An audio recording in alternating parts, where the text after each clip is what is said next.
tenemos el estudio temperado a 20 grados para mantenernos. ¿Cuál momia echen chorro? Porque si no nos empezamos a descomponer. Sí, la gente cree que grabamos un estudio, en realidad estamos en tu casa, en el cuarto del planchado. En la logia. En la logia. No, pero estamos con una temperatura perfecta. Sí, antidescomposición. Antidescomposición para hablar de un clásico que no se descompone. No se descompone con el tiempo. Es impresionante. A mí siempre, yo tengo recuerdos de, no sé, la graduación, en esas cosas. Alguien me lo regaló. La Biblia. La Santa Biblia. Vamos, capítulo especial. Que no sería malo de repente. No, pero ya hicimos ciencia ficción, Matías. Bueno, hoy día vamos a hablar de un libro de fantasía que es tal vez una de las novelas más famosas de la historia de la humanidad y punto, que es El Principito, pero también vamos a hablar de Saint-Exupéry. Sí, es el capítulo de hoy. Primer Párrafo, el podcast de libros de Matías Claro y Costa Zafirópulos de Truman Libreros. Amigas y amigos, bienvenidos a otro capítulo de Primer Párrafo.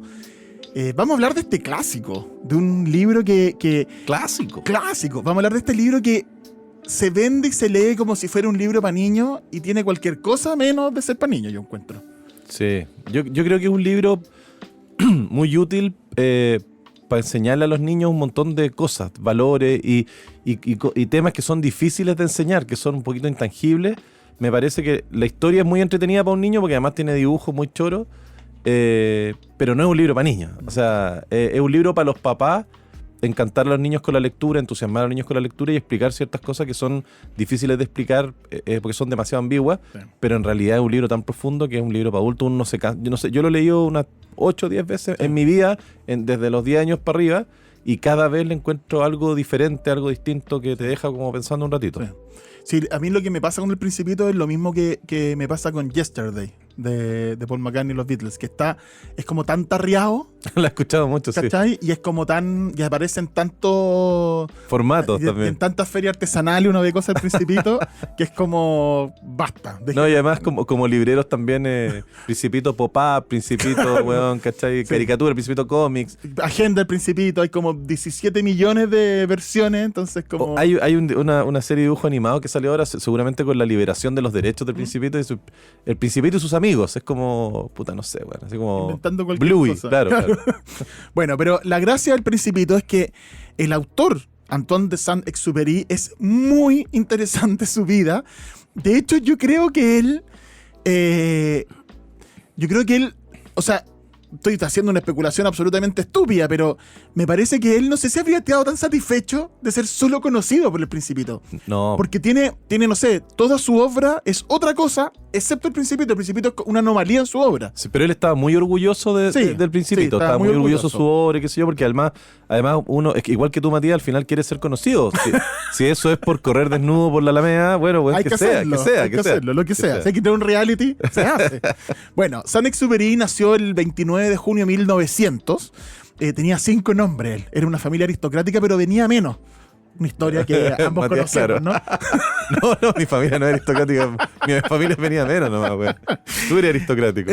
Antoine Jean-Baptiste Marie-Roger de Saint-Exupéry. Oye, es ese como era el nombre. Dikembe Mutombo, Polombo, Mukamba, Jean-Jacques Mutombo. Oye, un saludo para Mutombo, que es jugador de la NBA que falleció hace poco. Bueno, nació en esta familia aristocrática muy venida menos. Pierde a su padre. El padre fallece cuando Antoine de Saint-Exupéry tenía solo 4 años. Entonces, la mamá es la que cuidó de Antoine y de sus otros 4 hermanos. Eran 5 hijos en total. Otro niño y 3 niñas. La mamá muy contenta con esa situación. Pero desde que el padre falleció, vivieron con una tía condesa en un castillo muy cerca de Lyon. Entonces, hay una situación como de Exupéry, siento yo, desde el inicio de su vida, de algo que ocurrió y que se perdió en el tiempo. Tiene un poco de eso como de remitirse a algo, como una cuestión evocativa permanente, ¿no? Oye, paralelos con Roald Dahl, que también perdió a su papá. Claro. Paralelos con Melville, que en algún momento también perdió a su papá. Esta familia como media aristocrática, pero el peo. Claro. Y paralelo contigo, que tú también perdiste a tu papá, pero lo perdiste del mapa. En la brújula. La bruja. Gracias a la geolocalización. El GPS no habían esos los dispositivos de Apple de ubicar. No, para ubicarla. Bueno, el asunto es que es el origen de Saint-Exupéry. Sí, le decían, cuando era chico le decían el Rey Sol, porque tenía un pelo rubio, así como bien distintivo, ensortijado. Tipo Principito, ¿ah? Sí. Él yo creo que tomó un montón de cosas de su vida personal, y yo creo que de su alma, porque él era un cabro chico en el fondo. Lo llamaban, desde chico le gustó jugar a ser piloto, se bañaba en la tina, lo llamaban y él decía siempre, no puedo ir, estoy en mi aeroplano. Está como los cabros chicos que dicen, ¿qué querés ser? Quiero ser astronauta. Y hay un weón que logra ser astronauta de repente. Po. Bueno, y es divertido pensar que en esos años, claro, el origen de la aviación, los niños querían ser pilotos. Claro, y ahora quiere ser influencer, es exactamente lo mismo.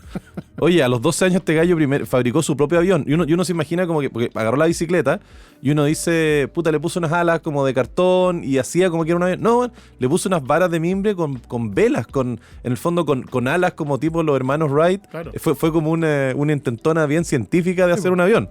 Iba a ver a los pilotos porque había un aeródromo cerca de su casa y él iba a ver a los pilotos probar aviones, y un día le dijo a uno de los pilotos, oye, ¿sabes que mi mamá me dio permiso? ¿Me podías llevar? Claro, le dijo el güey. Y lo llevaron a dar una vuelta, güey. Y la mamá después lo subió, lo bajó, lo puteó un montón cuando llegó a la casa porque no estaba autorizado para subirse. Ahora, ese piloto se tiene que ir escondido, llegaba la mamá a retarte. No, pero imagínate, no salgas con extraños, y menos en aviones. Claro, esa es la advertencia que le tenían que. Claro, güey. Bueno, esa intensidad que tenía Antoine de Saint-Exupéry lo caracterizó mucho de niño, pero también de adulto. Era un insomne famoso, hasta alta hora de la madrugada, estaba escribiendo, estaba haciendo cosas. Fumaba mucho, fumaba muchísimo. Y era muy malo para la rutina, para el orden, no era bueno para las convenciones sociales. Entonces los amigos contaban que era muy usual que él de repente a mitad de la noche él los llamaba, los despertaba para conversar. Entonces los llamaba por teléfono así como 1 de la mañana. Hola, ¿cómo estás? Y bueno, oye, ¿sabes qué estaba pensando? Y lo tenían que aguantar porque lo querían mucho, además, era muy simpático. Entonces tenía estas cuestiones como muy desadaptado, pero al final es de cabro chico. Es un cabro chico, un cabro chico que nunca quiso crecer. Si esto de ser aviador, bueno, es como... Es como, claro, muy Peter Pan a su Sí. forma. Sí, muy Principito. Oye, él tenía una prima que se llamaba Yvonne Lestrange, que es como un nombre como de espía, así como Lestrange es el apellido de Bellatrix de Harry Potter, la mala. Sí. La prima mala. Era una prima lejana, entonces por lo tanto había posibilidad ahí de que pasara algo más. Parece que no era muy bonita, pero bueno, ella fue clave en su vocación literaria porque él no era un estudiante muy aplicado. Ella lo invitaba a su casa, donde había como harta bohemia, se había instalado, ella había creado como una especie de salón de literatura.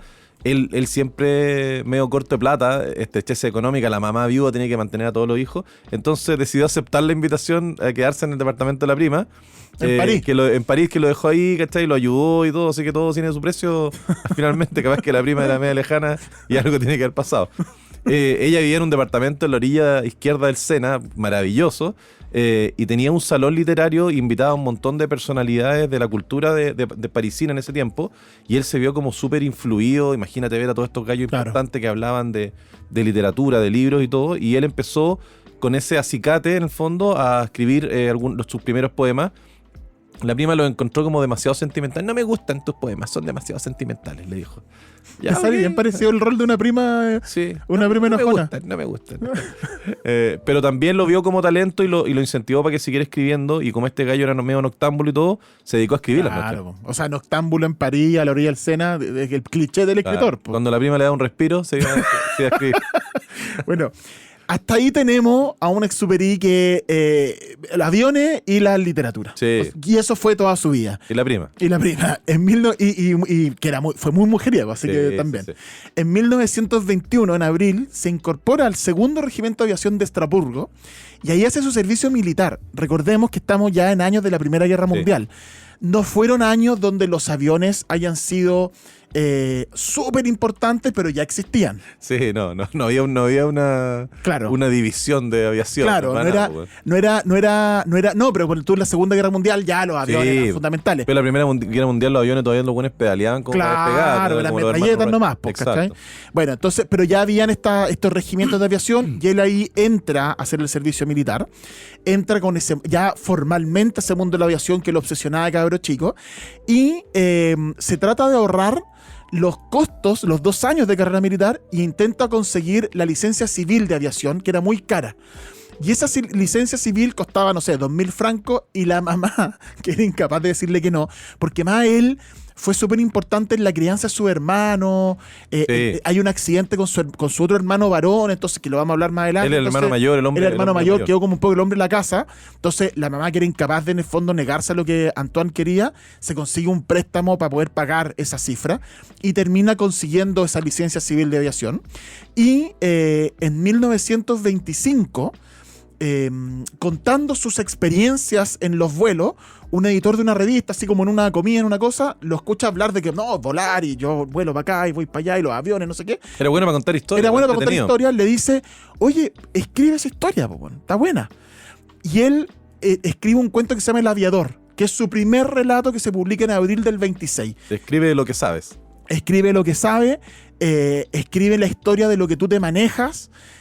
Roald Dahl parte igual, en una recordemos el capítulo de Roald Dahl, que un editor le dice, cuéntame una historia tú, que también fue piloto de la... Estaban tomando un café y era piloto en la Segunda Guerra Mundial. Cuéntame una historia, le escribe un relato y le dice esto era un relato. No, pero como acuérdate que estaban comiendo. una entrevista. Y Roald Dahl estaba con tanto hambre que le dice, bueno, ¿sabéis qué? En vez de contarte la weá, te la mando escrita mejor. Claro, y comamos. Después, y comamos.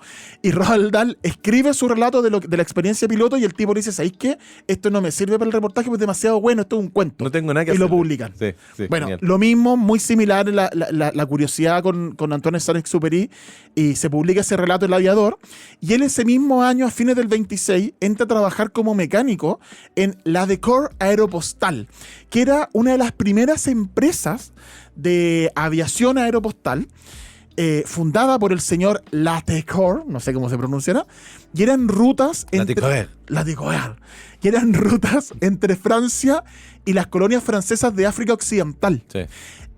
Los aviones eran citronetas con alas, Sí. o sea, no era más que eso. Sí.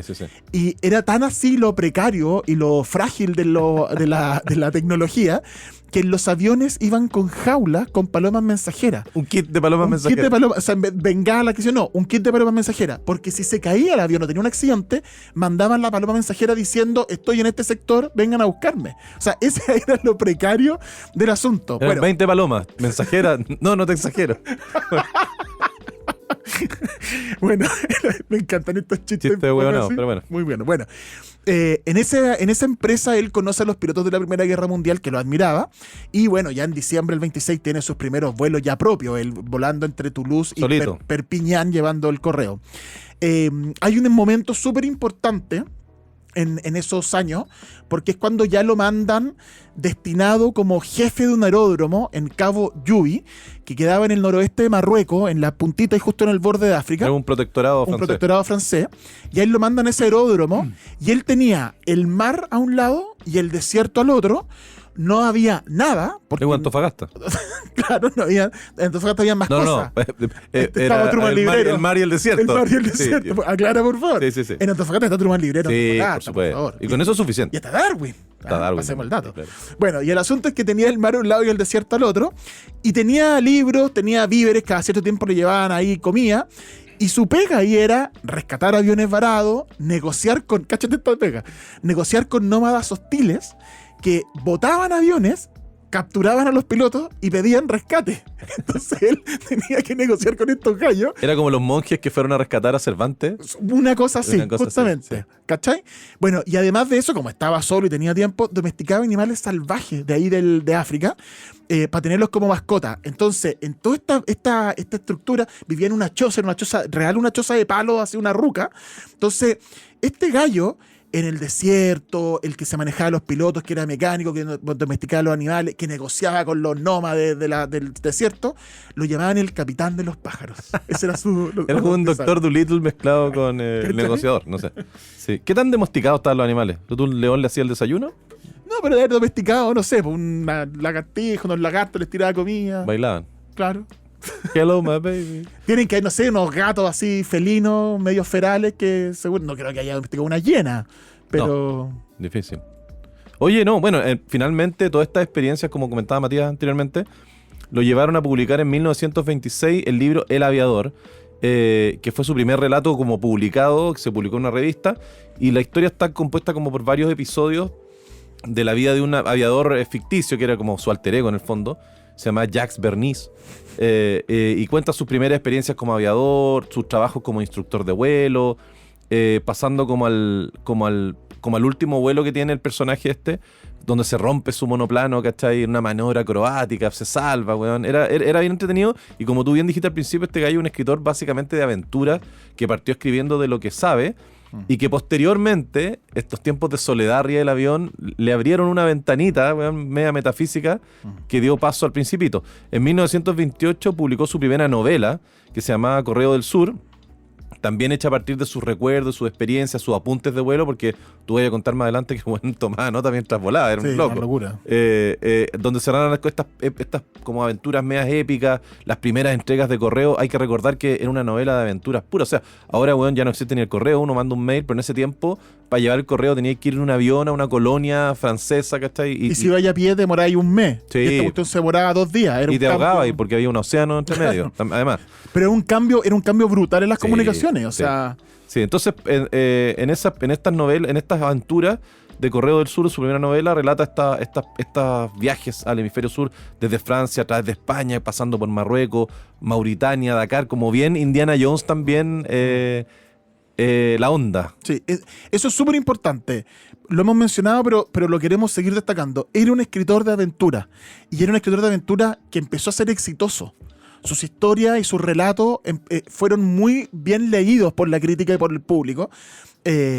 Y él y se convierte en escritor en el fondo por esto que describimos antes, de que narraba estas historias con tal talento que le prestaban mucha atención, y él dice, bueno, aquí tengo una beta, y se puso a escribir. Y de primera mano, pues bueno, diferente a que yo hable de la aventura de un piloto a que él lo cuente. Que es súper importante, un tema que en la buena literatura, que es la verosimilitud, Sí. que tiene que ver con lo que tú estás contando, detalles que te hacen sentir estas cuestiones de verdad. Sí, ¿qué pasa, por ejemplo, con las novelas de espías? Que estamos preparando un capítulo para nuestra próxima temporada 2025. Si Dios quiere. Si Dios quiere y nos mantiene vivos, y el aire acondicionado Y el sigue. diablo se hace el sordo. Claro. Que vamos a hablar de John le Carré, vamos a hablar de las novelas de espías. Y todos estos gallos habían sido agentes de la CIA, Claro. Frederick Forsyth, Tom Clancy, todos los buenos saben de los aparatos, de los espías, de los DEFCON 4, etcétera, etcétera. Y es súper interesante, como le pasó a Melville, que Melville también partió contando historias de sus viajes, de cuando lo apresaron. Stevenson también partió contando historias de sus viajes, y es distinto cuando alguien lo cuenta de primera mano. Bueno, ojo que ahí, por ejemplo, Melville y Stevenson tenemos capítulos especiales, Sí. por si les interesa, para que lo vean, para que lo escuchen. Bueno, y en el caso de Exupéry, entonces, ya él era un piloto hecho y derecho, y se va a Argentina a fines de los años 20, a los 29 años, para ir a armar la misma sistema de rutas aéreas de correo, pero ahora en el hemisferio sur, a través de una empresa francesa que se llamaba Aeropostal. Fue uno de los primeros pilotos de Aeroposta Argentina, que fue la primera compañía de aviación de ese país, de Argentina, y se dedicaban a eso, al transporte de correspondencia, y había un poquito de pasajeros, pero era básicamente el transporte de correspondencia de encomienda. Milei la acaba de privatizar ahora. Después de 100 y tantos años en pública. No tengo idea. Y ahora, ¿cuál es la gracia de esto?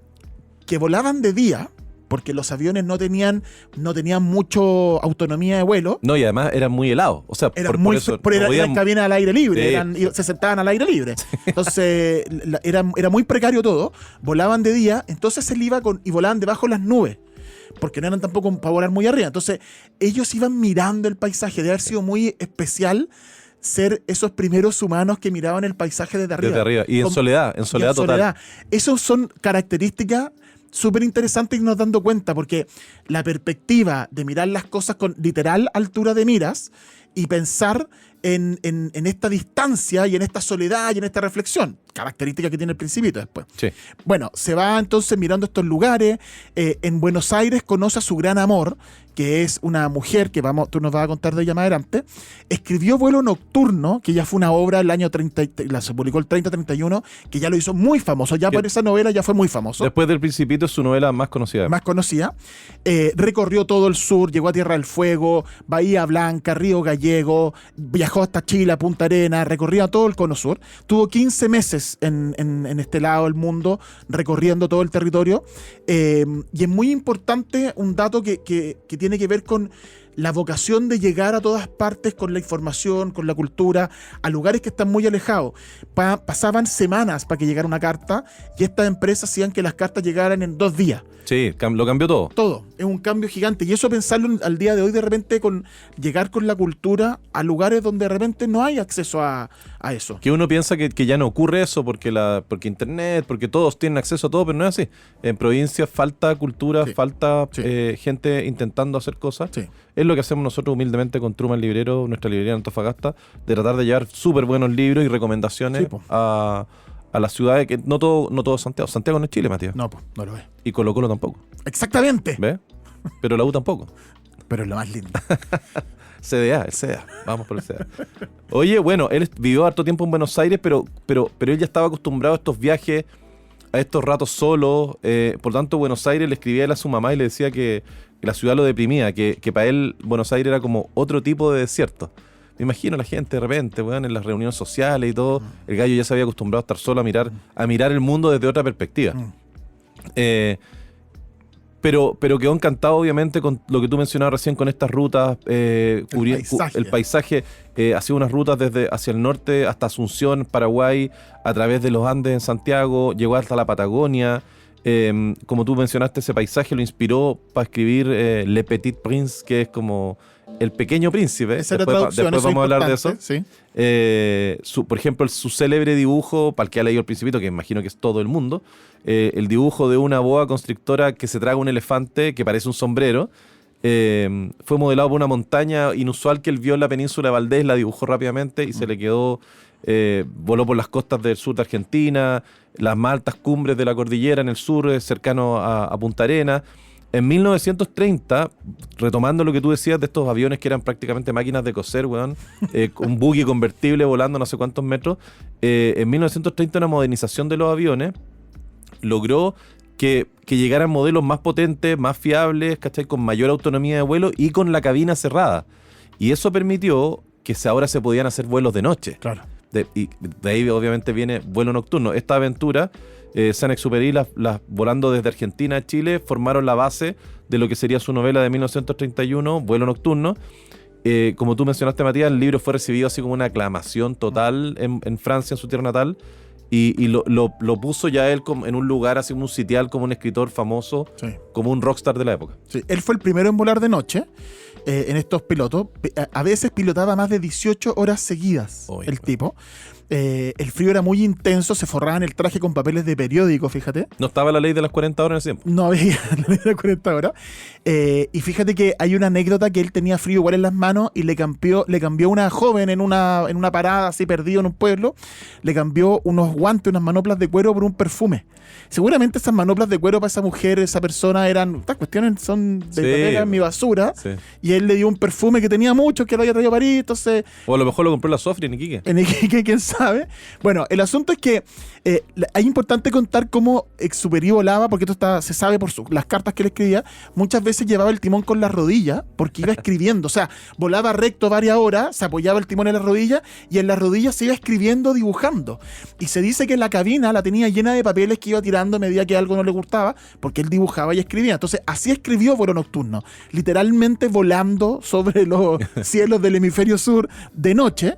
Y hay un dato bien bonito que él dice que volando de noche, todo el suelo está apagado, está oscuro, no había tanta luz eléctrica tampoco, Por lo tanto, no hay nada en el suelo, pero en el cielo está iluminado por las estrellas. Entonces él dice que fuera al revés, como que pareciera ser que es el cielo el que está poblado Sí. y la tierra la que está vacía. Es una imagen bien bonita como Como un reverso del universo. Claro, el bien bonito, esa tenía lindas metáforas, linda Sí. analogía Saint-Exupéry. Oye, mi papá también maneja con las rodillas. Cuando yo era chico tenía 1 año, 2 años, y mi papá se sentaba en el asiento del copiloto y cruzaba los pies para alcanzar los pedales, y con la mano agarraba el volante y yo manejaba y daba una vuelta a la manzana y la gente decía, el niño está manejando. Y mi papá miraba así como distraído por la ventana del copiloto. Ay. Cosas que hacían los papás en ese tiempo, En ¿no? ese tiempo, claro. Sí. Bueno, vuelo nocturno, muy rápido, es la historia de un piloto que se llama Fabián en la ruta aérea por la Patagonia, que se queda sin combustible, que pierde el contacto por la radio, y el jefe de la estación, que se llama Rivière, está esperando que llegue para la carga que él trae, destinarla a un vuelo que se va transatlántico a Europa, lleva correspondencia que va de América a Europa. Y el tipo no llega, y tiene que un poco resignarse a la pérdida de este piloto que se accidentó. En el fondo, de eso se trata vuelo nocturno. Sí, igual bien premonitorio, porque después vamos a hablar de la muerte de Sí. Saint-Exupéry, que es bien trágica, pero también bien poética. Sí. Que bueno, es tan poética como la muerte de todos estos gallos que mueren jóvenes, Sí, po. que mueren haciendo lo que les gusta. Y todos Entonces, estos pioneros de la la aviación, de aviación, la exploración. Amelia Earhart Claro, y... todo. ¿Cómo se llama el Teniente Bello? También También, pues. se perdió. Se perdió. Así es. Es como Kamala Harris se perdió. Se perdió. Bueno, vuelo nocturno tuvo muchas ventas. Sí, tuvo un éxito considerable, como les comenté recién. Se llegaron a vender 6 millones de ejemplares. Una Bueno, locura. entonces, más que la cresta, loco. Él mismo lo repartía en su avión. Claro. No, eso no es cierto. Pero eso es súper importante. Porque era un escritor Exacto, famosísimo ya. famosísimo. Y se vendía en todo. Y no solamente se vendía en París, se vendió en todo el mundo. Entonces, bueno, fue el fruto de una época en que el hombre, gracias a la tecnología, empezó a llegar a todos los lugares. El jurado lo distinguió con el premio Fémina en 1931.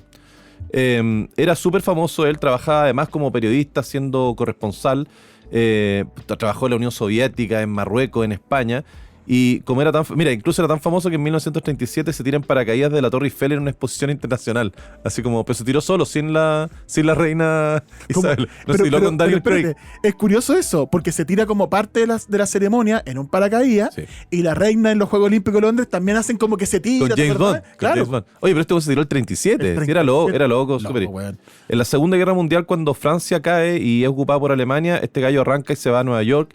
Lo mandan a Estados Unidos a él como delegado para conseguir que los gringos se metieran en la Segunda Guerra Mundial, que fue lo mismo que le pidieron que hiciera Roald Dahl. Y al final terminaban contándole secretos de Estado a Roald Dahl, el presidente Roosevelt. Claro. Y lo mismo que hizo Jan Fleming. Y Ian Fleming también. Ahora, ¿qué es lo más importante del viaje que hizo, o en el fondo de la arrancada que se pegó Exupéry a Estados Unidos? Es que ahí empezó con la idea y empezó a escribir El Principito. Claro, que ahí hay que... Ya empezamos aquí a hablar un poquito del Principito, vamos a desarrollarlo más adelante todavía. Queríamos explicarle el tema de contexto. Exupéry para que vean de dónde salen sus ideas. Y el contexto de la fama que él tenía, porque él no es solo El Principito, él ya era un autor muy famoso en otro género. Sí. Bueno, se va a Estados Unidos, arrancando de los nazis, lo mandan con esta tarea. Como todos los franceses. Como que tuvieron que arrancar de Francia, cayó Francia ocupada en la Segunda Guerra Mundial. Fácilmente cayó. Y él se va a Estados Unidos y un editor norteamericano le pide un relato de Navidad, ¿ya? Que escriba un cuento de Navidad. Y trata como que no puede y le mete, pero le queda como bichito en la cabeza de un relato infantil. Saint-Exupéry no hablaba inglés, él ya sabemos que opinaba de Buenos Aires, imagínate lo que puede opinar de Nueva York, totalmente abrumado de la intensidad de la ciudad. La Gran Manzana. La Gran Manzana. Y él, que era un hombre que volaba por la Patagonia en un avión solo, imagínate lo que era estar en un departamento, estaba totalmente encerrado. Es lo que siento yo cuando vengo a Santiago, básicamente. Básicamente, que tú, claro, justamente. Es lo mismo. Abrumado. Es lo mismo. Bueno, y ahí Exupéry se compra una caja de acuarela y empieza a dibujar como libro infantil. Y le sale un niño de pelo dorado primero, empieza a inventar un personaje, este niño rubio, y termina con esta sensación de soledad, con esta crisis existencial que él estaba teniendo.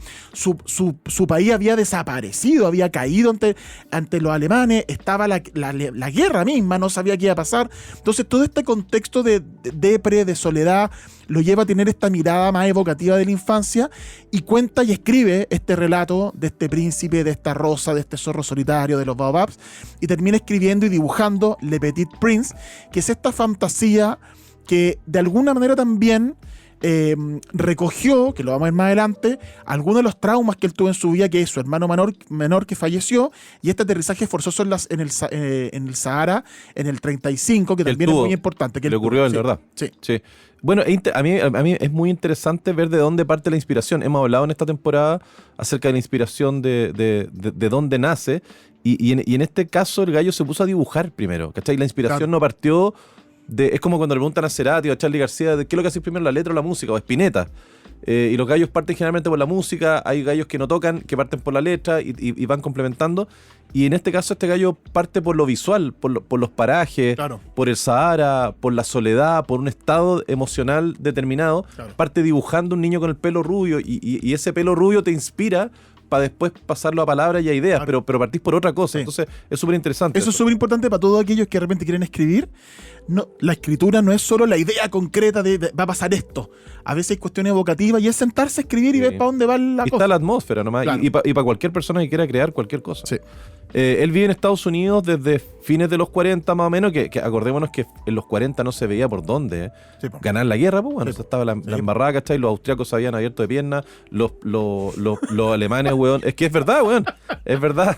No, pero tan gráfica. Hay un libro que se llama El orden del día, Sí, de Buriar. que es muy bueno, Eric ¿cachai? Buriar. Léanlo, que es como un libro histórico que habla de cómo los austriacos no opusieron ninguna resistencia, resistencia. que eran prácticamente los mismos. Era como, Sí, pues claro. era como que nos invadieron los venezolanos, weón, Antofagasta fue la primera ciudad tomada. O sea, claro que estoy. Cero resistencia. No, claro, weón. Invasión colombiano-venezolana, Antofagasta se rinde fácilmente.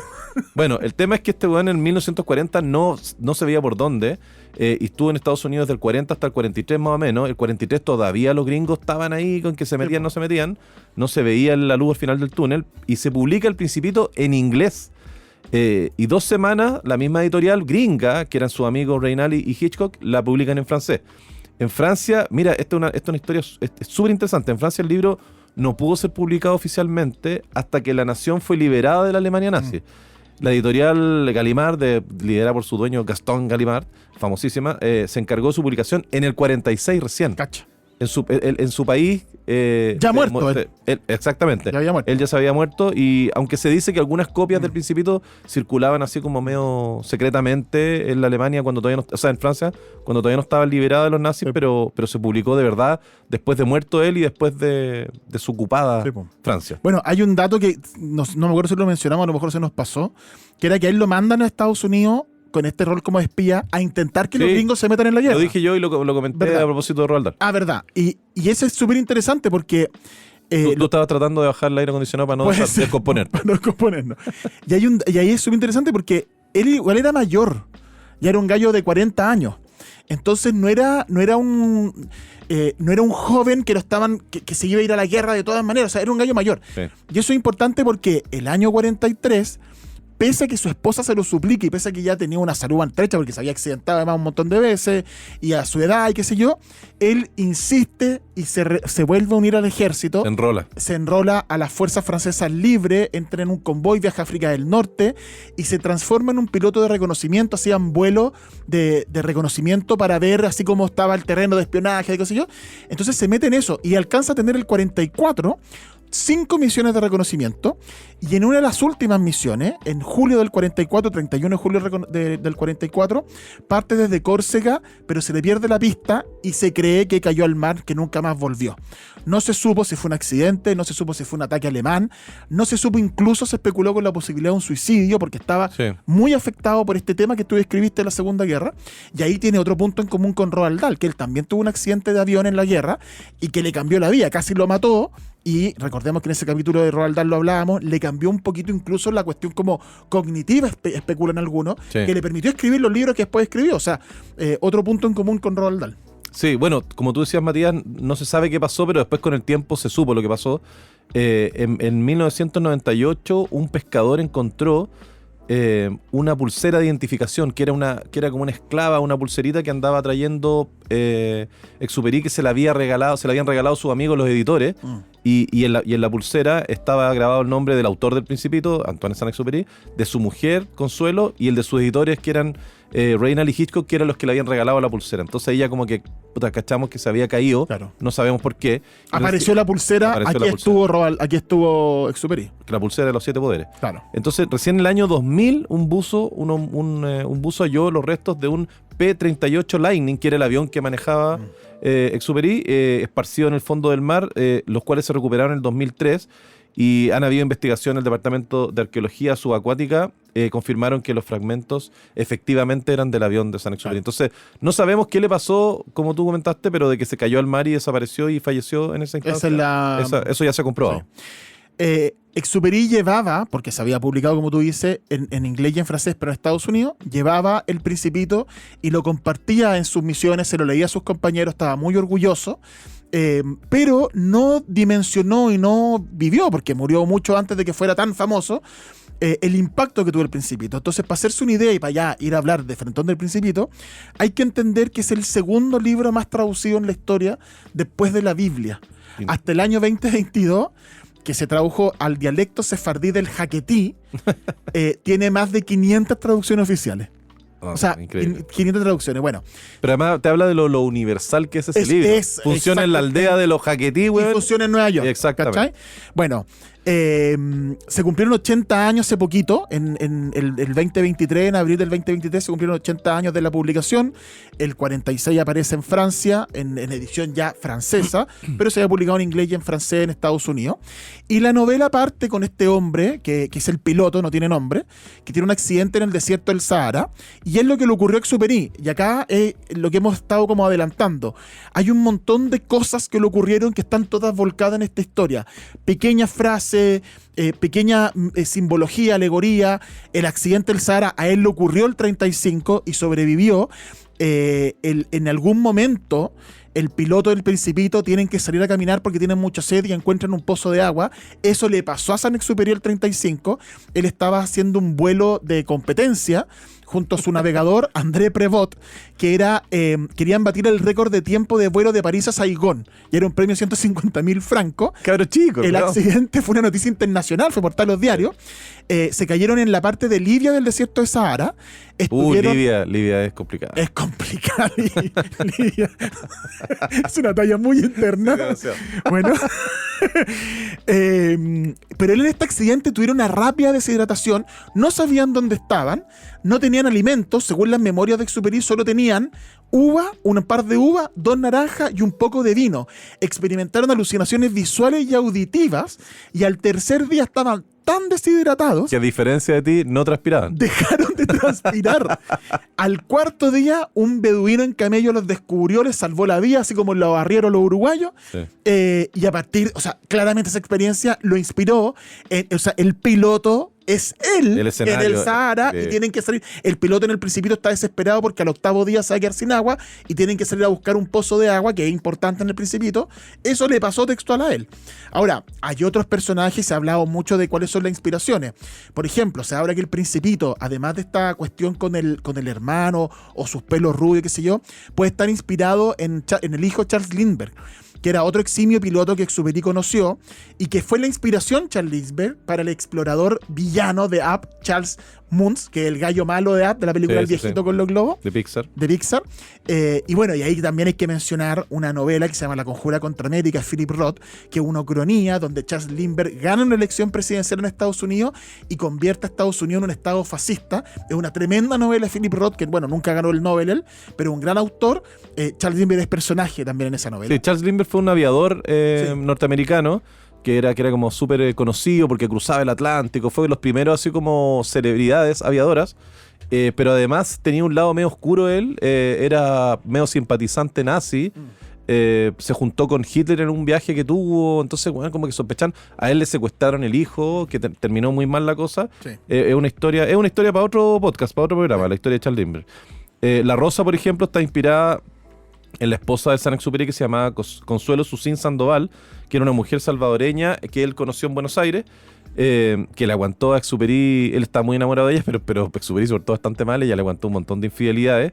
Era bien lanzado el francés. Y el Principito, hay un momento en que él habla de que cuando el Principito descubre que hay muchas rosas, pero que son iguales a la rosa de él, pero la rosa de él es de él. Por lo tanto, es como, bueno, puta, es como mi señora es la rosa principal y hay otra rosa que también puedo visitar ocasionalmente. De hecho, la Consuelo Sunsin Sandoval escribió unas memorias que se llamaban Memorias de una rosa. Ella se asumía y ella sabía que ella era la rosa especial. Hay muchas otras rosas, Sí. pero ella es la rosa especial.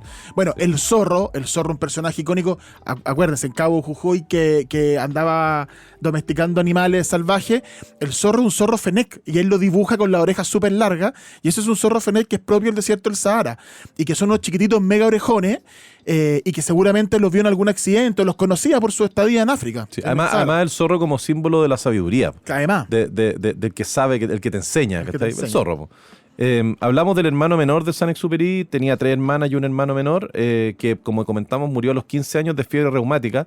Él tuvo que cuidar a su hermano como en su agonía, a su hermano menor. Era como su confidente más cercano.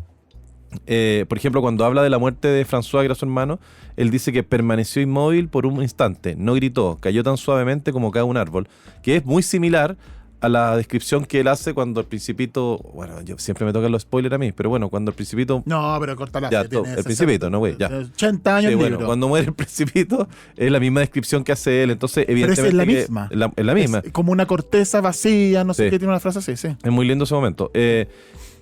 A la edad de 17 años, como comentamos, le tocó asumir este rol como de varón de la familia, del hombre de la familia, pero yo pienso que él nunca no estaba para eso.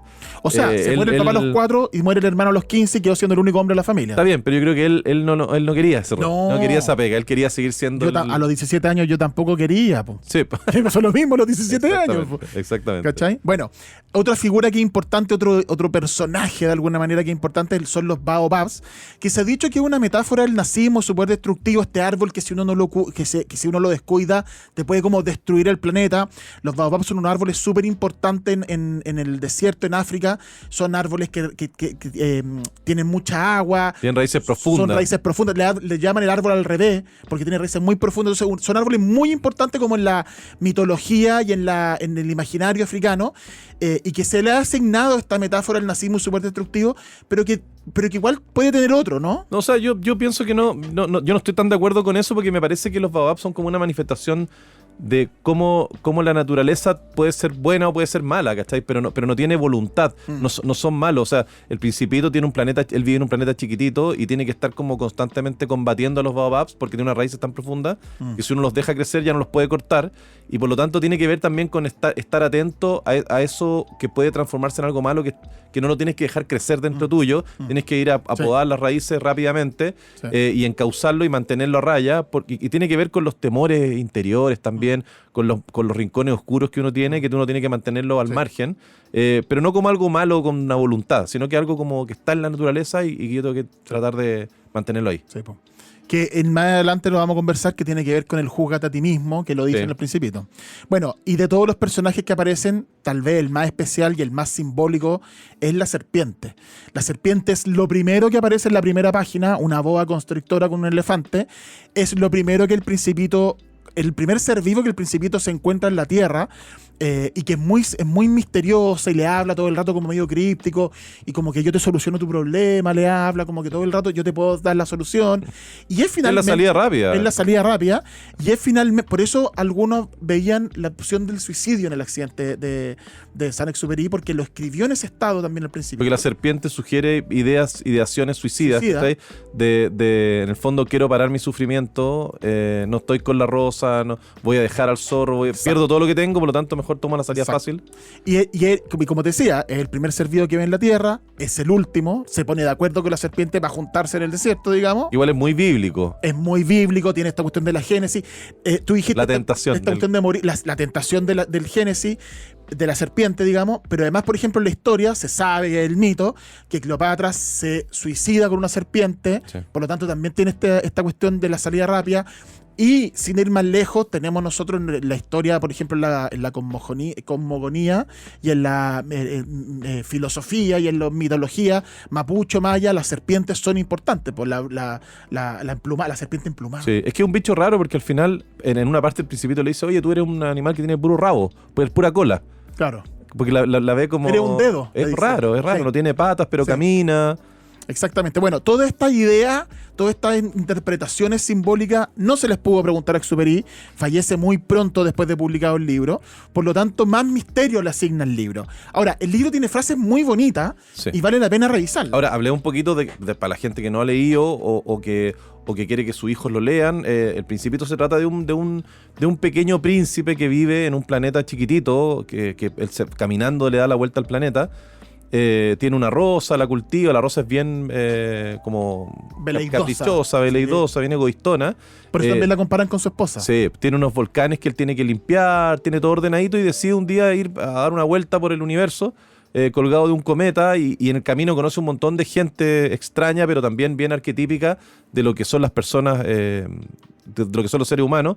Y llega al desierto del Sahara, llega a la Tierra, está un año dando vueltas a la Tierra y conoce al aviador que está ahí accidentado, que está con el avión en pana, y empiezan a conversar.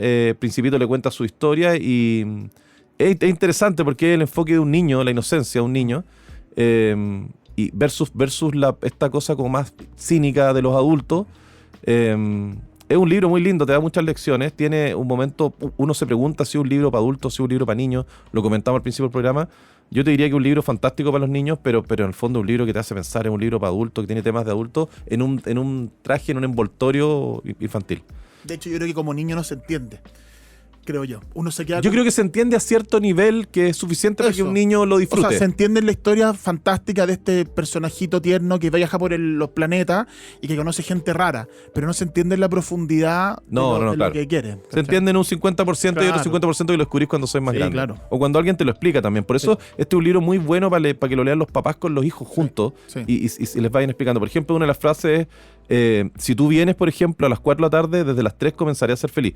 Que es una frase que le dice el zorro. El zorro es el personaje como sabio que se acerca de poco al Principito, se empiezan a hacer amigos y se empieza a forjar una relación. El zorro le habla de crear lazos.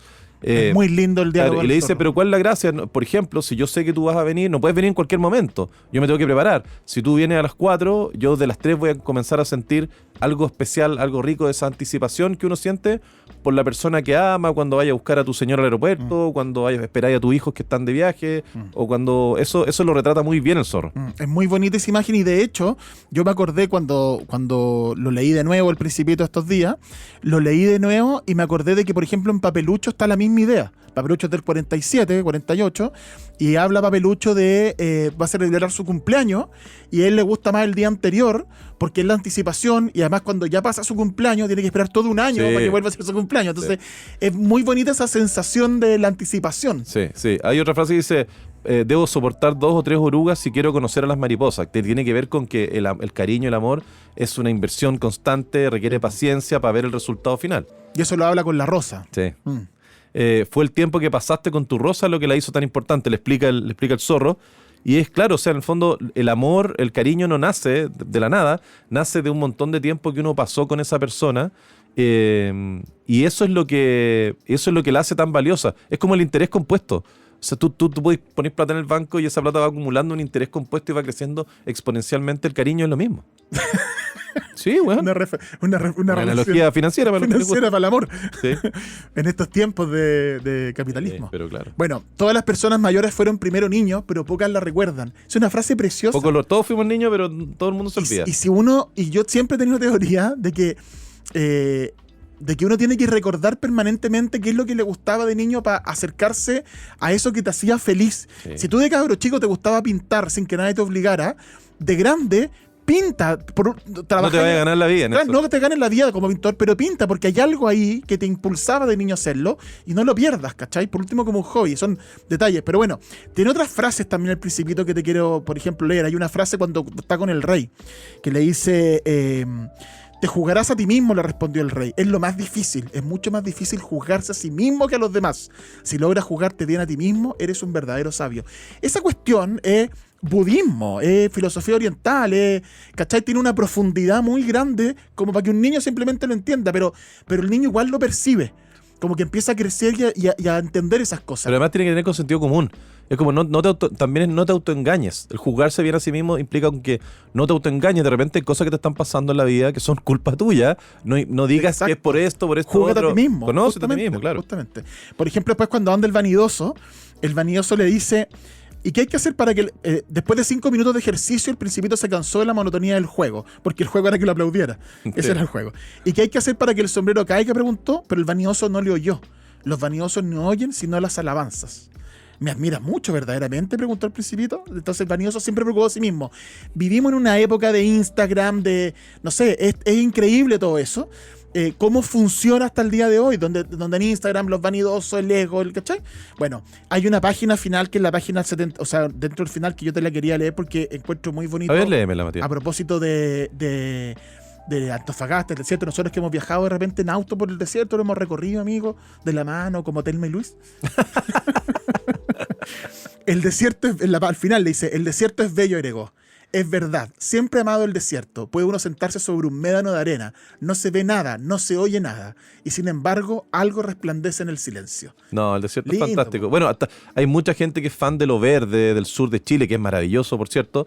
Pero yo que soy del norte, el desierto tiene un encanto y tiene una mística que no tiene el sur de Chile, que no tiene... Y si tú le agregas las montañas grandes, porque nosotros tenemos la cordillera de la costa, esas montañas grandotas, al lado del mar, ese mar turquesa de Antofagasta, por ejemplo, de Iquique, de Taltal, es maravilloso, porque tiene un componente como místico, metafísico, te obliga a juzgarte a ti mismo. Te obliga a juzgarte a ti mismo, a estar solo en silencio contigo mismo y a mirar para adentro. Me acuerdo que para la pandemia nosotros en mi casa hasta en la punta del cerro íbamos a la punta del cerro a sentarnos y se ve el mar, se ve toda la bahía de la península Mejillones, se ve todo y es maravilloso porque estás obligado a estar contigo mismo un rato. Hay muchos temas en El Principito que son súper interesantes, la visión que tiene Saint-Exupéry de los niños, de cómo los niños siempre con la imaginación llenan los vacíos sin necesidad de explicaciones. A los niños no tienes que explicarles mucho porque ellos suelen llenar los vacíos con la imaginación. Cuenta Exupéry al principio en su libro, el autor, o sea, el narrador en realidad, de que la boa constrictor está comiéndose un elefante y él a todos los adultos todos le dicen, es un sombrero. Bueno, no, es una boa que se acaba de comer un elefante. Tiene que explicarle a todos los adultos porque los adultos han perdido algo, que es esta imaginación. Y cuando se conoce con el Principito le dice, pero una boa que se comió un elefante. Sí, pues le dice el weón, primera persona que entiende qué es lo que dibujé. Que él dice en una parte, y los que descubren que una boa que se comió un elefante son especiales, tienen algo. Son niños, pues weón, son niños. La visión de Exupéry que tiene de los adultos, como estos gallos mezquinos y todo, siempre preocupándose de la plata. Por ejemplo, él cuenta una historia del planeta del Principito y se imagina a un astrónomo dando una cátedra de una clase y el astrónomo es como de Oriente y está vestido como con una túnica porque se visten así. Nadie lo toma en cuenta. Cuando el mismo astrónomo después explica, pero vestido con un terno, con un traje, con una corbata, todo el mundo lo aplaude. Y dijo lo mismo. Las apariencias para las personas, lo que tú acabas de mencionar, cómo vivimos en torno a las apariencias, en torno al tema de las lucas. Él habla de que los niños tienen que ser súper indulgentes con las personas grandes. Como siempre tienen la visión perdónalo, porque estos buenos son tontos, perdieron algo en el camino y los niños hay que ser como indulgentes, hay que entenderlo un poquito. Habla mucho del Principito, hay un tema que es fundamental en el Principito que está como medio soterrado, que es la gente que vive encerrada en sí misma. Cuando él empieza a visitar todos estos planetas chicos y conoce a esta gente, a los reyes, al vanidoso, bueno, al farolero, todo, el tema en el fondo es la gente que está solo en sí misma, que ve solo lo que le pasa a ellos, que no tienen empatía, no son capaces de ver lo que le está pasando al gallo que tiene al lado. Claro. Por ejemplo, para los reyes todos los hombres son súbditos. Y la vida, y hablo de los reyes, los gobernantes. Claro. O sea, acabo de ver las noticias, un par de abogados que están ahí, un abogado que está siendo juzgado y formalizado, y ellos siguen con el control de que ellos tienen la información, de que ellos van a decir los nombres y todo. La gente, los que se creen reyes, los que se creen gobernantes, los que tienen una posición de poder, siempre ven todo en función de súbdito y sirviente. En base a esa relación de poder. Exactamente. Para los vanidosos todos los hombres son admiradores y los que no son admiradores, no me sirven, no me interesan. El bebedor que bebe, lo hablamos en otro capítulo, el bebedor que bebe para olvidar la vergüenza de beber. Es una tautología muy divertida, pero habla de las adicciones también. Es una serpiente comiéndose la cola. Claro. El hombre de negocio que solo cuenta estrellas, pero no son de él, son criptomonedas que no existen. ¿Me entiendes? Las puede tener, las puede depositar. El farolero, que es un hombre que él conoce en un planeta chiquitito, que el planeta es tan chiquitito, da tan rápido la vuelta al sol que tiene que prender y apagar el farol, prender y apagar el farol todo el tiempo. Habla de la rutina, de estar atrapado en la rutina, de estos trabajos sin sentido que hay hoy día.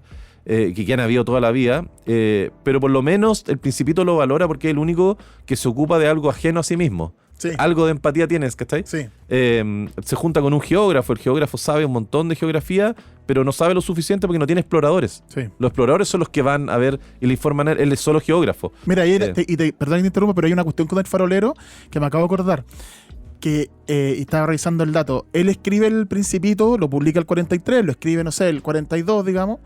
El mismo año 42 publica el mito de Sísifo, Albert Camus, que es una historia sobre como el hombre, como que el suicidio es la única tema importante en la vida de una persona, decidir de su propia vida, y pone el ejemplo de Sísifo, que es este hombre condenado por los dioses griegos de empujar una roca por el borde de la montaña hasta que llega a la cima, después se cae y después la roca cae hacia el valle y tiene que volver a empujar, que es como los trabajos sin sentido. Todos los días lo mismo. Yo no sé si, no tengo ni una razón para creer que Superior lo leyó, nada más, los años son muy similares, pero él habla del mismo conflicto que lo desarrolla un premio Nobel como Camus, muy clever, muy inteligente, en un libro para niños con un farolero en 3 páginas. Sí. O sea, es muy sabio también. Y capaz que te sirve más el Principito para explicar esto que el libro de Camus. Sí. El geógrafo le enseña el concepto de lo efímero.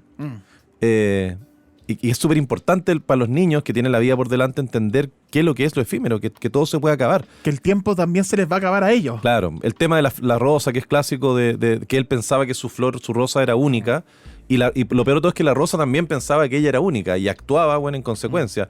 Después, él, cuando descubre que hay un montón de rosas más iguales a la suya, pero que él siente algo especial por la suya, se tira al suelo, llora y conoce al zorro. Con el zorro aprende el concepto que es como un clásico en el Principito, que es domesticar, que tiene que ver con crear lazos, ¿cachai? Y que es como lo que hace a una persona ordinaria transformarse en un ser extraordinario para ti. La analogía del trigo y del pelo del Principito es súper interesante. Mira, cuando el Principito ya se está despidiendo el zorro, le dice, así el Principito domesticó al zorro. Y cuando se acercó, domesticó es que se enamoraron, se encariñaron, se crearon un lazo que antes no existía. Y cuando se acerca la hora de la partida, dice, dice el zorro, voy a llorar. Tuya es la culpa, le dice el Principito. No deseaba hacerte mal, pero quisiste que te domesticara. El cariño y el amor tiene su precio. Sí, dijo el zorro. ¿Pero vas a llorar?, dijo el Principito. Sí, dijo el zorro. Entonces no ganas nada.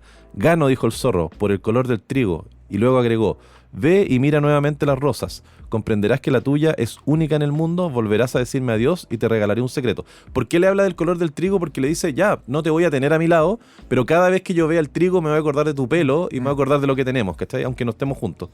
Es súper interesante eso. Habla de la frase clásica. Perdona, antes de que te vayas a esa frase clásica, pero eso es súper lindo más cuando uno va creciendo, que va perdiendo gente, que se mueren los papás, los amigos, qué sé yo.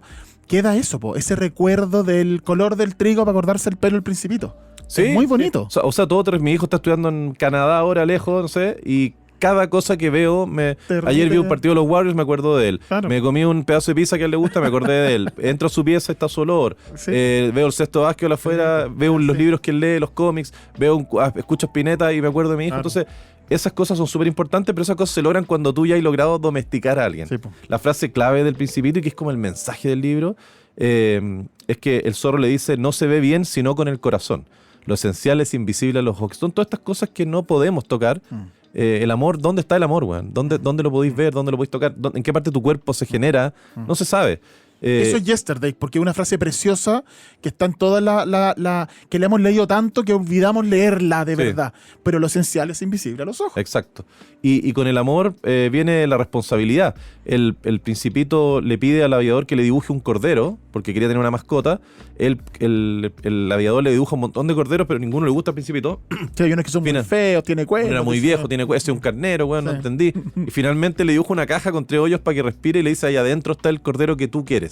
¿Cachai? Le permite visualizar eso. Pero el cordero se puede comer la rosa. Por lo tanto, le pide que le dibuje un bozal para cuidar a la rosa. Entonces, el tema del amor y de la responsabilidad, ¿cachai? ¿No? Sí, el Principito le dice al zorro, adiós le dice el zorro. He aquí mi secreto, es muy simple, no se ve bien sino con el corazón. Lo esencial es invisible a los ojos. Lo esencial es invisible a los ojos, repitió el Principito a fin de acordarse. El tiempo que perdiste por tu rosa hace que tu rosa sea importante, que lo hablamos recién, la inversión en el cariño. El tiempo que perdí por mi rosa, dice el Principito, los hombres han olvidado esta verdad, que hay que invertir para poder después cosechar. Pero tú no debes olvidarla, eres responsable para siempre de lo que has domesticado, eres responsable de tu rosa. Soy responsable de mi rosa, repitió el Principito para acordarse. Y uno es responsable de las personas que ama. Claro. Bueno, antes de despedirnos hay un par de datos curiosos con el Principito que se los queremos mencionar. Por ejemplo, tiene que ver uno con la traducción, que lo mencionamos por ahí. El nombre original es Le Petit Prince, que es el pequeño príncipe. Pero en un acierto de traducción, Bonifacio del Carril, que era el argentino que fue el primer traductor al español, Carrilero, le puso El Principito. Que es genial. Que es genial. Y hay ahí una cuestión bien curiosa, porque el derecho de la traducción, que Bonifacio del Carril, que él fue como un diplomático, fue un gallo súper importante en Argentina, no solo traductor, tiene una gracia, porque el Principito pasó al dominio público, y pasó al dominio público la historia. Pero los dibujos son marca registrada. Los dibujos originales de la cuadrera del autor de Sewiri son marca registrada. Lo hizo él mismo.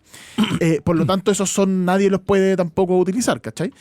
Y la traducción de Bonifacio del Carril en español, que se llama El Principito, está protegida por su derecho de traducción. Entonces nadie puede publicar el libro con ese título. Con el título El Principito. O sea, si yo lo quiero publicar de nuevo, hago una nueva traducción, porque la traducción también tiene derecho de autor, pero no le puedo poner El Principito, porque El Principito está registrado como para Bonifacio del Carril. Entonces, y que la chuntó medio a medio. La chuntó, tremendo. Uno dice El Pequeño Príncipe, me imagino un enano, weón. Es otra cosa. En que El Principito es un niñito, ¿cachai? No sé. ¿Te imaginas ya el de Game of Thrones? Me imagino que, claro. Oye, bueno, hay varias películas del Principito, hay versiones, hay una película de animación de 2015 que está en Netflix, hay dibujo animado, hay unas versiones anteriores, pero a mí la que más me gusta es la del 74, que en el fondo pone a actores reales en los papeles de los animales. Y por ejemplo, Gene Wilder hace el zorro. Gene Wilder es el actor de La Chica de Rojo, que es el Willy Wonka original, que es el mejor.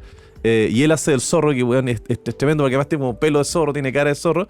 Y el que interpreta a la serpiente es Bob Fosse, que Bob Fosse es coreógrafo, fue director de cine, ¿cachai? Hay una película que se llama All That Jazz, que actúa Roy Scheider, que es el protagonista de Tiburón, que interpreta la vida de Bob Fosse. Y Bob Fosse hace la serpiente, es como súper tentador, y él creó una coreografía especial para la película. Y si ustedes se meten a YouTube o a Google, donde sea, a ver la coreografía de Bob Fosse y la escena, son los pasos en los cuales después se inspiró Michael Jackson para todas sus coreografías, weón, thriller, etcétera, etcétera. Salen de Bob Fosse. Es interesante. Es muy linda esa versión. Bueno, ese dato es tremendo. Sí. Bueno, todo lo que hemos hablado acá, todos los libros, si ustedes los buscan en Truman Librero Apumanqui, en Truman Librero Antofagasta, en el desierto, también estamos. Ahí nos pueden ir a visitar. Y también les quiero contar que si ustedes están aquí es porque les gusta escuchar. Y así como escuchas radio, música o podcast, también puedes escuchar un libro. En Storytel accedes a más de 25.000 audiolibros en español por menos de 8.000 pesos al mes. Entra a storytel.com y prepárate para no parar de leer. 8.000 pesos al mes, pero una ganga. Una ganga y todos audiolibros. Yo ya me inscribo. Bueno, muchas gracias por acompañarnos en Primer Párrafo. Nos vamos a escuchar en una próxima ocasión. Visítennos en las librerías para que conversemos de libros. Amigo, un abrazo. Para ti también. El Principito, usted es mi zorro domesticado. Yo lo quiero mucho. Mi rosa, usted es mi rosa. Un chanchito domesticado. Chanchito domesticado. Chao, chao. Primer Párrafo es un podcast original de Emisor Podcasting. Encuéntralo en emisorpodcasting.com, Spotify, YouTube y donde sea que escuches podcast.